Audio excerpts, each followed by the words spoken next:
Hearth Aeonwright. Mr. Hearth Aeonwright possessed a disposition as methodical as the ticking of his grandfather's chronometer, which stood upon the mantelpiece of his study with singular precision. Each morning he arose at precisely 7:30, took his solitary breakfast and repaired to his study, where he devoted himself to the meticulous cataloguing of antiquarian manuscripts. His routine was as immutable as the celestial movements he had, in his more contemplative moments, observed from his window.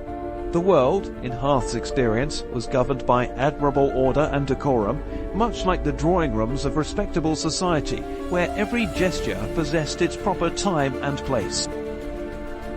It was upon a particular afternoon, while arranging a collection of medieval chronicles, that Hearth discovered an anomaly most peculiar. Within the binding of a treatise on natural philosophy, he found a passage describing events that had not yet occurred, or at least events that could not possibly have been witnessed by the chronicler. The ink appeared fresh, yet the manuscript bore the unmistakable signs of considerable age. A subtle tremor passed through his fingers as he turned the pages, and he perceived, though he could not precisely articulate how, that this disturbance was not merely a matter of scholarly curiosity, but something of far greater import. The investigation that followed became the singular exception to Hearth's otherwise orderly existence. His curiosity, wakened as it had never been by the most engaging society gossip, compelled him to examine every page of the volume with the most assiduous attention. He found himself, for the first time in his life, neglecting his punctual habits in favour of discoveries that seemed to transcend the ordinary boundaries of temporal sequence. This engagement with the inexplicable became not merely an intellectual exercise, but something approaching an affair of the heart, as mysterious and compelling as any romantic attachment. In pursuing his inquiries, Hearth encountered obstacles most unwelcome and assistance most unexpected.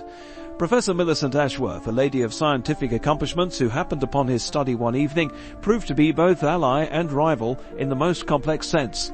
She possessed knowledge that complemented his own, yet their methodologies differed considerably, leading to disputes as spirited as any social disagreement at a musical party.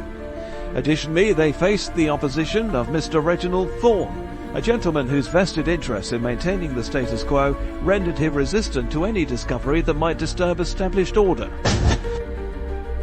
The revelation that transformed Hearth's understanding came not through scholarly deduction, but through an experience most personal and profound. While examining a particularly ancient astronomical chart, he found himself somehow transported, though whether in body or spirit he could not say, to witness the very events described in his mysterious manuscript. He saw generations of his family, their faces bearing unmistakable resemblances to his own, living their lives across centuries with their joys and sorrow played out against the vast canvas of time.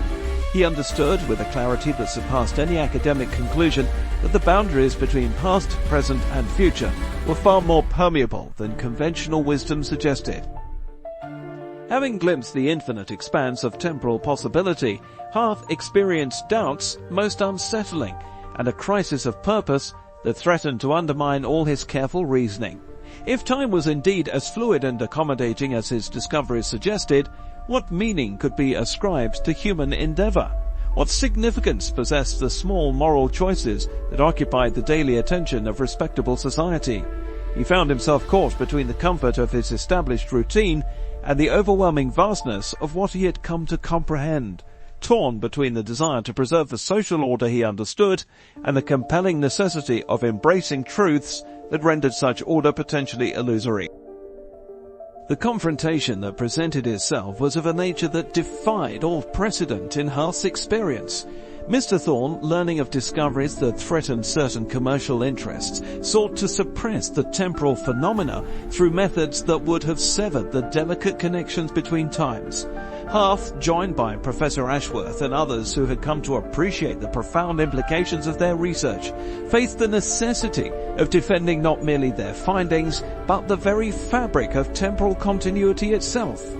The conflict required not only intellectual fortitude but moral courage, as Hearth found himself defending principles that, while abstract in nature, would determine the fate of countless lives across the vast sweep of time. In the resolution of these extraordinary circumstances, Hearth discovered that his transformation consisted not in abandoning the principles of order and propriety that had governed his former existence, but in extending them to encompass a far more magnificent perspective. He established a society for the careful study of temporal phenomena, where the same careful observation, rational inquiry and social consideration that governed proper society could be applied to understanding humanity's place within the vast currents of time. The routine of his life resumed its methodical course, but it was now a routine enriched by the knowledge that each moment possessed significance not merely for the present, but for the countless generations that had come before and would come after. His ordinary world had become extraordinary, yet retained all the dignity and meaning that proper understanding could provide.